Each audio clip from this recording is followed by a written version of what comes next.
மகா சிவராத்திரி அன்று நாம் என்னென்ன செய்தால் அளவற்ற பயன்களை பெறலாம் என்பதை இந்த பதிவில் காணலாம். பிப்ரவரி 26ஆம் தேதி மகா சிவராத்திரி கொண்டாடப்படுகிறது. மகா சிவராத்திரியின் காலை பொழுதில் உணவு அருந்தாமல் விரதமிருந்து உடலை தூய்மைப்படுத்துதல் வேண்டும். இரவு 9 மணி முதல் விடியற்காலை 2 மணி வரை சிவபெருமானை நினைத்து தியானம் இருத்தல் வேண்டும். நமக்கு என்ன கிடைக்கப் பெற வேண்டுமோ, நாம் எதை ஆசைப்படுகிறோமோ அதை நினைத்து சிவபெருமானை மனமுருக பிரார்த்தித்தல் வேண்டும். மகா சிவராத்திரி அன்று இந்த பிரபஞ்சத்தின் சக்தி மிகவும் அதிகப்படியான நிலையில் இருக்கும். அப்போது ஒரு நபர் சம்மணம் இட்டு தியானத்தில் இருக்கும் பொழுது அவர் உடம்பில் இருக்கும் 7 சக்கரங்களிலும் அந்த சக்தி பாய்கிறது. அந்த சக்தி ஒரு உடலில் பாயும்போது எதிர்மறை எண்ணங்கள் விலகி நேர்மறை எண்ணங்கள் உருவாகிறது.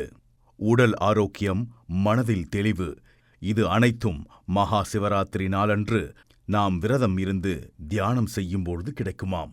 சிவபெருமானின் பேரருளை பெற, நம் உடலிலும் மனதிலும் தெளிவு பெற, நாம் நினைத்த காரியத்தில் வெற்றி பெற இந்த மகா சிவராத்திரியில் காலை விரதம் இருந்து மாலையில் தியானம் செய்து அந்த பிரபஞ்சத்தின் சக்தியை பெற்று வாழ்க்கையில் ஜெயிப்போம்.